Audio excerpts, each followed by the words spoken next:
നമസ്കാരം. മഹാഭാരതം ദർശന വിമർശനം എന്ന് പറയുന്ന ഈ പരിപാടി 11 എപ്പിസോഡ് കഴിഞ്ഞു.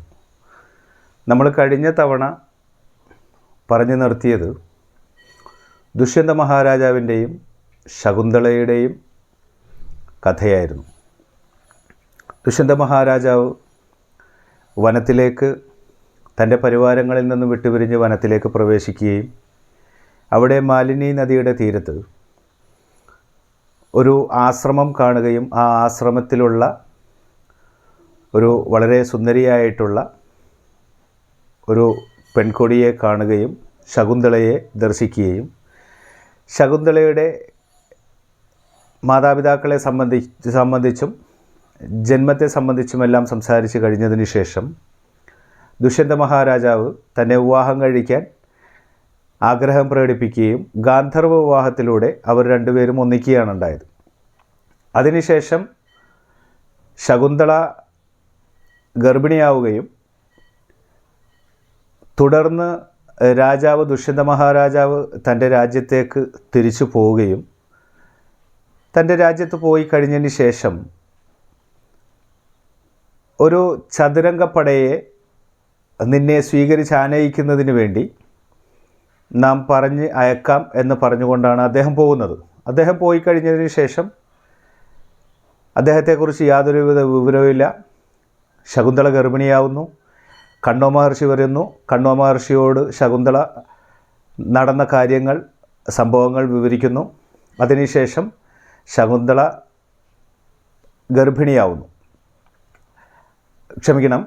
പ്രസവിക്കുന്നു. സർവധമനൻ എന്ന പേര് ആ ആൺകുഞ്ഞിന് അങ്ങനെ ഒരു നാമം കൊടുക്കുന്നു.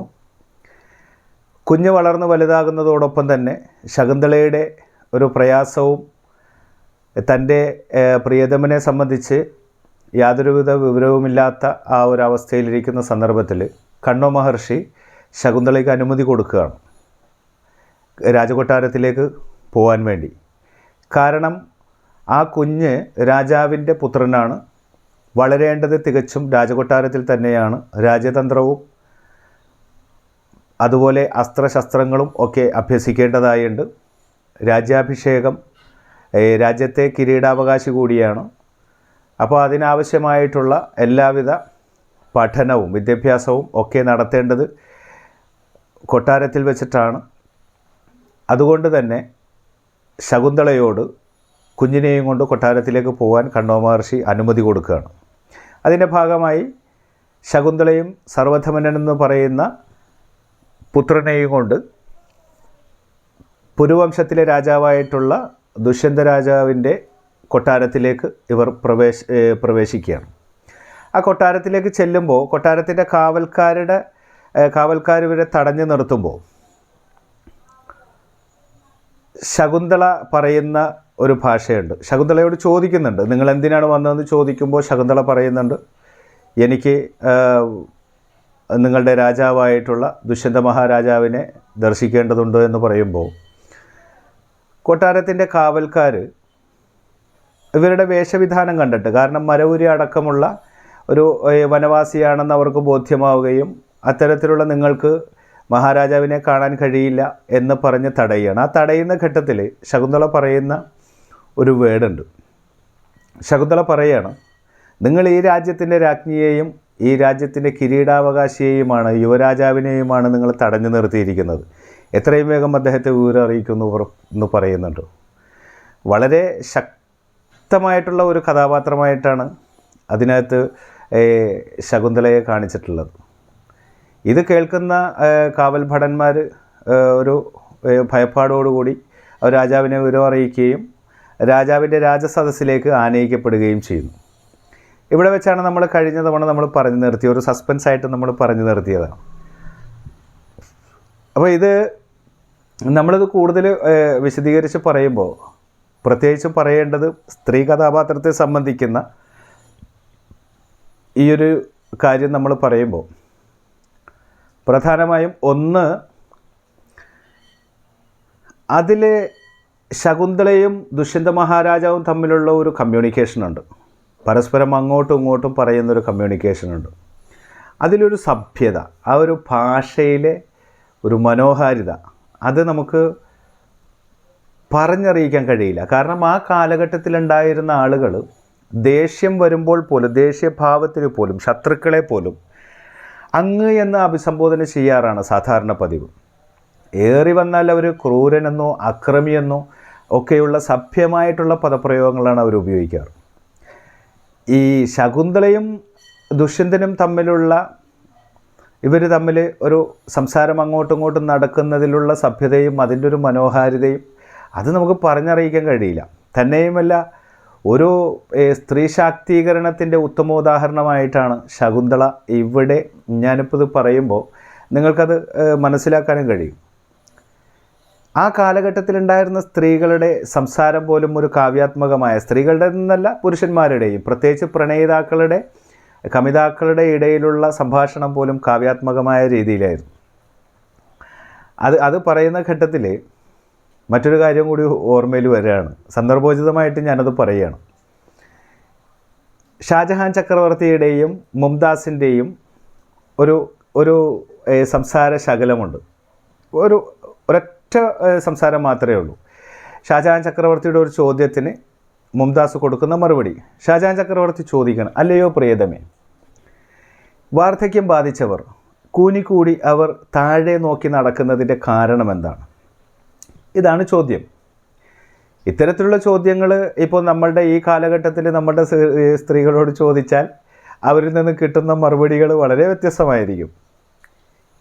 അതിന് മുംതാസ് കൊടുക്കുന്നൊരു മറുപടി, വാർദ്ധക്യം ബാധിച്ചവർ കൂനിക്കൂടി താഴെ നോക്കി നടക്കുന്നതിൻ്റെ പ്രധാന കാരണം അവർക്ക് നഷ്ടപ്പെട്ടു പോയ യൗവനത്തെ തിരഞ്ഞു നടക്കുകയാണെന്നാണ്. എന്തൊരു രസകരമായൊരു മറുപടിയാണെന്നറിയോ. എന്നാൽ ഇതിൽ നിന്നും അല്പം കൂടി വ്യത്യസ്തമായ, അല്ലെങ്കിൽ അല്പം കൂടി കടന്ന് കൊണ്ട് ശകുന്തള കൊട്ടാരത്തിലേക്ക് പ്രവേശിക്കുന്ന ഘട്ടത്തിൽ, സർവധമനൻ എന്ന് പറയുന്ന പുത്രനുമായിട്ട് കൊട്ടാരത്തിലേക്ക് പ്രവേശിക്കുന്ന ഘട്ടത്തിൽ നമ്മൾ കഥയിലേക്ക് കടക്കുകയാണ്. രാജ്യസഭയിലേക്ക് പ്രവേശിക്കുന്നു. രാജ്യസഭയിലെ എല്ലാ തരത്തിലുമുള്ള പരിവാരങ്ങളുമുണ്ട്. രാജാവുണ്ട്, മന്ത്രിയുണ്ട്, രാജഗുരുവുണ്ട്, സേനാധിപന്മാരുണ്ട്, വിവിധ വകുപ്പിലുള്ള മന്ത്രിമാരുണ്ട്. ഈ തരത്തിലുള്ള എല്ലാവിധ പണ്ഡിതന്മാരടക്കം ആ സദസ്സിലുണ്ട്. ഈ സദസ്സ് നിറഞ്ഞ സദസ്സിലേക്കാണ് ശകുന്തളയും തൻ്റെ പുത്രനുമായിട്ട് പ്രവേശിക്കുന്നത്. പ്രവേശിച്ച ഉടനെ തന്നെ ദുഷ്യന്ത മഹാരാജാവ് യാതൊരുവിധ ഭാവവ്യത്യാസവുമില്ലാതെ ദുഷ്യന്ത മഹാരാജാവിൻ്റെ ഒരു ചോദ്യമാണ്. ചോദ്യം ഇതാണ്, ആരാണ് നീ? എന്താണ് നിൻ്റെ ആവശ്യം എന്ന് ചോദിക്കുകയാണ്. ഈ ചോദ്യം കേൾക്കുന്ന മാത്രയിൽ തന്നെ ശകുന്തളക്ക് ഒരു കാര്യം ബോധ്യമാവുകയാണ്. തന്നോടൊപ്പം വനത്തിൽ കഴിഞ്ഞ തൻ്റെ പ്രിയതമനല്ല ഈ ഇരിക്കുന്നത്. തൻ്റെ പ്രിയതമനിൽ നിന്നും ഈ രാജാവിലേക്കുള്ള വലിയൊരു ദൂരം തന്നെയുണ്ട്. ഇപ്പോൾ ഞാൻ കാണുന്നത് അധികാരത്തിൻ്റെ ദണ്ടുപയോഗിച്ച് എന്തും ചെയ്യാൻ കഴിയുന്ന ഒരു രാജാവിനെയാണ്, രാജാവിൻ്റെ മുൻപിലാണ് ഞാൻ നിൽക്കുന്ന ഉത്തമ ബോധ്യത്തോടുകൂടി ശകുന്തള മറുപടി പറയണം. നാം വിശ്വാമിത്ര മഹർഷിയുടെയും മേനകയുടെയും പുത്രിയായ ശകുന്തളയാണ്. കണ്ണോ മഹർഷിയുടെ വളർത്തുപുത്രി. ഇത് നമ്മുടെ പുത്രൻ സർവധമനൻ. മഹാരാജാവ് വിജയിക്കട്ടെ. അല്ലയോ രാജൻ, ഇത് അങ്ങയുടെ പുത്രനാണ്. അങ്ങ് വനത്തിൽ ഉണ്ടായിരുന്ന കാലത്ത് അങ്ങ് നമ്മെ ഗാന്ധർവവിവാഹം നടത്തുകയും അതിലൂടെ ജനിച്ചിട്ടുള്ള ഈ കുഞ്ഞിനെ അങ്ങ് നമുക്കൊരു വാഗ്ദാനവും നൽകിയിരുന്നു. നമുക്ക് ജനിക്കുന്ന കുഞ്ഞിനെ കിരീടാവകാശിയാക്കും എന്നായിരുന്നു അങ്ങയുടെ വാഗ്ദാനം. അതുകൊണ്ട് മഹാരാജൻ, അങ്ങയുടെ വാഗ്ദാനം പൂർത്തീകരിച്ചാലും നമ്മുടെ കുഞ്ഞിനെ യുവരാജാവായി പ്രഖ്യാപനം നടത്തിയാലും. ഇത് പറയുന്ന ഘട്ടത്തിൽ മഹാരാജാവിൻ്റെ മറുപടിയാണ്, നിന്നെ ദർശിക്കുന്ന മാത്രയിൽ ആർക്കും മനസ്സിലാക്കാൻ കഴിയും നീ ഒരു വനവാസിയാണെന്ന്. നിന്നെ എനിക്കറിയില്ല. നീ പറയുന്നതൊന്നും നമുക്ക് മനസ്സിലാക്കാനും കഴിയുന്നില്ല എന്ന് അദ്ദേഹം മറുപടി പറയണം. ഉടൻ തന്നെ ശകുന്തളയുടെ മറുപടി വന്നു. അങ്ങ് നമുക്ക് മുന്നിൽ നാട്യം പ്രദർശിപ്പിക്കുകയാണോ? സത്യമൊരിക്കലും മൂടിവെക്കാൻ കഴിയില്ല. അല്ലയോ മഹാരാജാവേ, സത്യത്തിൻ്റെ ശക്തി എത്രത്തോളമാണെന്ന് സാക്ഷാൽ ബ്രഹ്മാവ് പോലും നമുക്ക് നിർവചിച്ച് തന്നിട്ടുണ്ട്. സത്യത്തിൻ്റെ തുലാസിൽ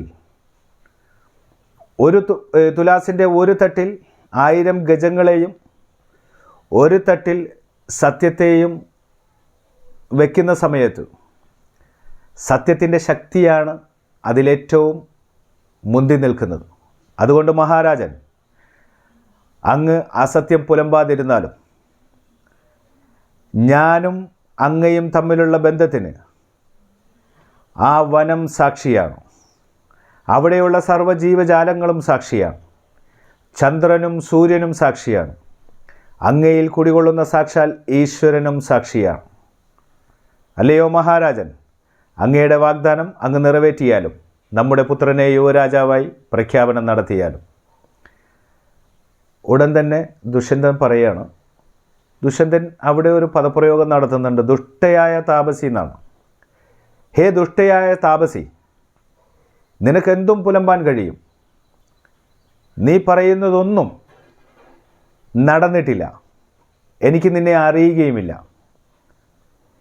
ഇത് പറഞ്ഞു തീരുന്ന ഘട്ടത്തിൽ ശകുന്തളയുടെ അടുത്ത വാദം ഉന്നയിക്കുകയാണ്. അല്ലയോ മഹാരാജാവേ, പുത്രവതിയും പതിവ്രതയുമായ എന്നെ ഈ നിറഞ്ഞ സദസ്സിൽ അങ്ങ് നിന്ദിച്ചിരിക്കുന്നു. ആയതിനാൽ അങ്ങ് ഈ ചെയ്ത പാപത്തിന് അങ്ങേക്ക് നരകം ലഭിക്കും. അങ്ങ് നശിച്ചു പോവുക തന്നെ ചെയ്യും. മറ്റൊരു കാര്യം കൂടി അങ്ങയോട് നാം പറയുന്നു.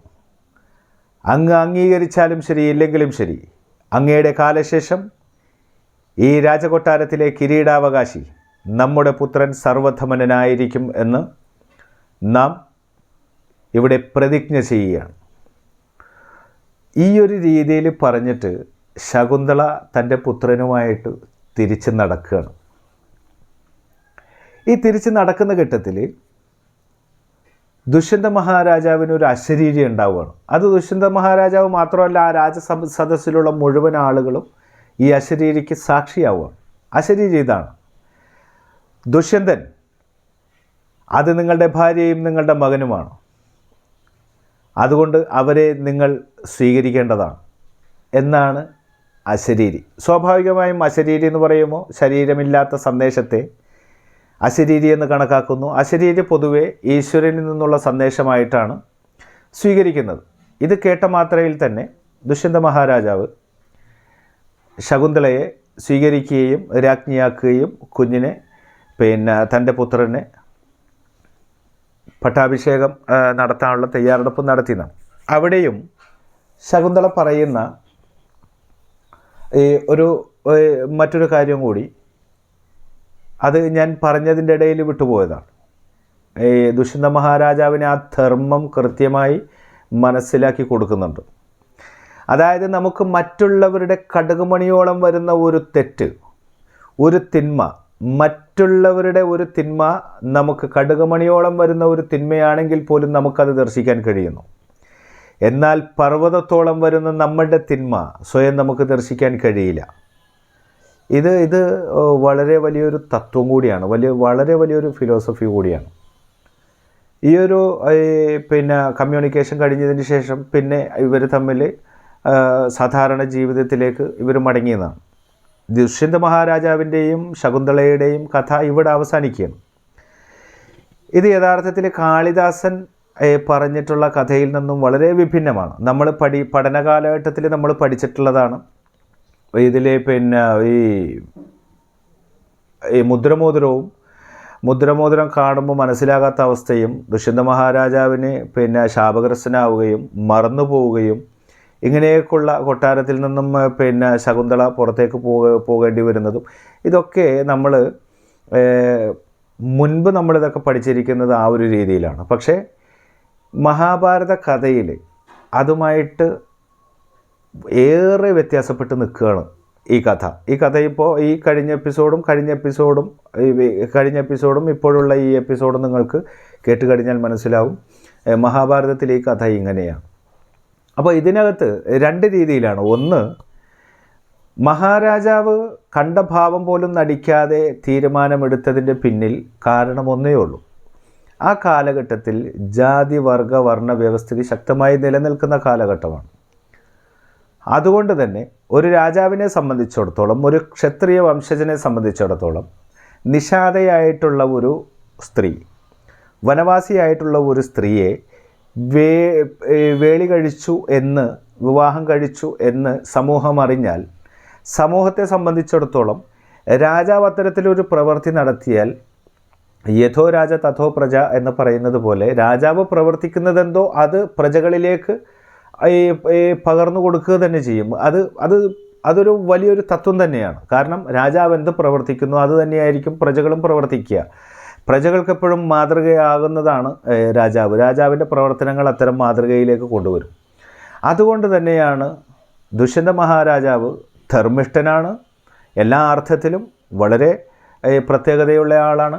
അതുകൊണ്ട് തന്നെ അദ്ദേഹം ആ പ്രവർത്തിച്ചതിന് നീതീകരിക്കാൻ കഴിയുന്ന ഒരു വളരെ പ്രധാനപ്പെട്ട സാമൂഹികമായ, അതായത് പ്രജകളുടെ പ്രജാഹിതമനുസരിച്ച് രാജാവ് പ്രവർത്തിക്കണം എന്ന ഒരു ധാർമ്മികത അവിടെ നിലനിർത്തിക്കൊണ്ടാണ് ഈ ഒരു വിഷയത്തിലേക്ക് വരുന്നത്.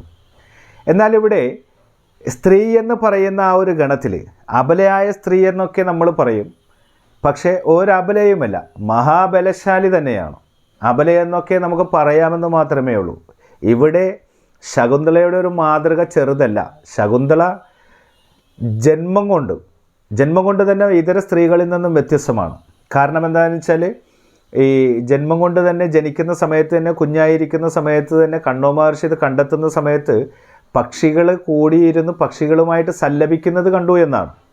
പക്ഷികളുമായിട്ട് സല്ലപിക്കുന്നു, അതായത് ജീവജാലങ്ങളുമായി കമ്മ്യൂണിക്കേറ്റ് ചെയ്യാൻ അവരുടെ ഭാഷ ജനനം തൊട്ടേ ശകുന്തളയ്ക്ക് അറിയാമായിരുന്നു എന്നാണ്. അത് ജന്മസിദ്ധമായിട്ട് ലഭിച്ചതാണ്. കാരണം ഈ മാതാപിതാക്കൾ ചെറിയ ആളുകളല്ല. ഒന്ന് വിശ്വാമിത്ര മഹർഷിയാണ്, ഒന്ന് മേനകയാണ്.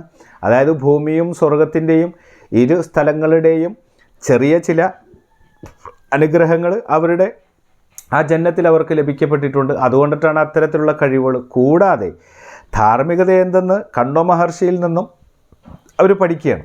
ധർമ്മവും അധർമ്മവും നീതിയും അനീതിയും വേർതിരിച്ചറിയാനും, ധർമ്മത്തെ അല്ലെങ്കിൽ അധർമ്മം കണ്ടാൽ ആ അധർമ്മത്തെ ശക്തമായി എതിർക്കുന്നതിനും കണ്ണോ മഹർഷിയുടെ ഭാഗത്തു നിന്നും അദ്ദേഹത്തിൻ്റെ വളർത്തുപുത്രി എന്ന നിലക്ക് അദ്ദേഹം വളർത്തിയെടുക്കുന്നത് അത്തരം സംസ്കാരം കൊടുത്തുകൊണ്ട് തന്നെയാണ്.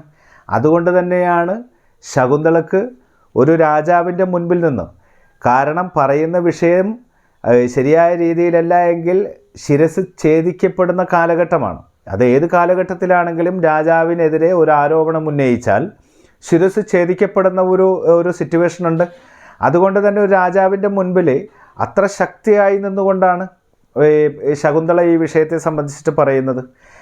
പ്രത്യേകിച്ചും നമ്മളിപ്പോൾ ഒരു കാലഘട്ടത്തെ നമ്മൾ, അതല്ലെങ്കിൽ ഒരു സംസ്കാരത്തെ നമ്മൾ വേർതിരിച്ച് കാണുമ്പോൾ, ഏതെങ്കിലും ഒരു രാജ്യത്തിൻ്റെ സംസ്കാരം, അതിൻ്റെ ഉന്നതമായിട്ടുള്ളൊരവസ്ഥ നമുക്ക് മനസ്സിലാക്കാൻ ഒരൊറ്റ കാര്യം ശ്രദ്ധിച്ചാൽ മതി എന്നാണ്. സ്ത്രീയെ ആ രാജ്യത്ത് എങ്ങനെ മാനിക്കപ്പെടുന്നു എന്നതിനെ അടിസ്ഥാനമാക്കി ഒരു രാജ്യത്തിൻ്റെ സംസ്കാരത്തെ നമുക്ക് നിർവചിക്കാൻ കഴിയുമെന്നാണ്. ഏത് രാത്രിയിലും ഒരു സ്ത്രീക്ക് ഒറ്റയ്ക്ക് നടന്നു പോകാൻ കഴിയുന്ന അവസ്ഥാവിശേഷം, സ്ത്രീക്ക് സ്വതന്ത്രമായി അവരുടെ അഭിപ്രായങ്ങൾ പറയാൻ കഴിയുന്ന, സ്വതന്ത്രമായി അവർക്ക് തീരുമാനമെടുക്കാൻ കഴിയുന്ന അവസ്ഥാവിശേഷം സ്ത്രീ ബഹുമാനിക്കപ്പെടുന്ന രാജ്യങ്ങളിലായിരിക്കും ഏറ്റവും സംസ്കാരമുള്ള രാജ്യം എന്നും പറയപ്പെടുന്നു. അപ്പോൾ ഇന്നത്തെ ഈ എപ്പിസോഡ് ഇവിടെ അവസാനിക്കുകയാണ്. ദുഷ്യന്ത മഹാരാജാവിൻ്റെയും ശകുന്തളയുടെയും ഈ ഒരു കഥയോടുകൂടി ഈ എപ്പിസോഡ് അവസാനിക്കുകയാണ്. ഇനി അടുത്ത എപ്പിസോഡിലേക്ക് വരുന്നത് ഇതേ രീതിയിൽ തന്നെ മറ്റൊരു കഥയുമായിട്ടാണ്. പിന്നെ ശുക്രാചാര്യരുമായി ബന്ധപ്പെട്ടതാണ്. ആസുരന്മാരുടെ ഗുരുവായിട്ടുള്ള ശുക്രാചാര്യരും അതിനോടൊപ്പം തന്നെ അദ്ദേഹത്തിൻ്റെ പുത്രിയായ ദേവയാനിയും, പിന്നെ അതുകൂടാതെ കജൻ എന്ന് പറയുന്ന പിന്നെ ഒരു നമ്മുടെ ദേവഗുരു ബൃഹസ്പതിയുടെ മകനുമായി ബന്ധപ്പെട്ട അവരുടെ പ്രണയവും അതുമായി ബന്ധപ്പെട്ടിട്ടുള്ള കാര്യങ്ങളുമായിട്ടാണ് അടുത്ത എപ്പിസോഡിലേക്ക് വരിക. അപ്പോൾ എല്ലാവർക്കും നമസ്കാരം. ഈ എപ്പിസോഡ് ഇവിടെ വൈൻഡപ്പ് ചെയ്യാണ്. നമസ്കാരം.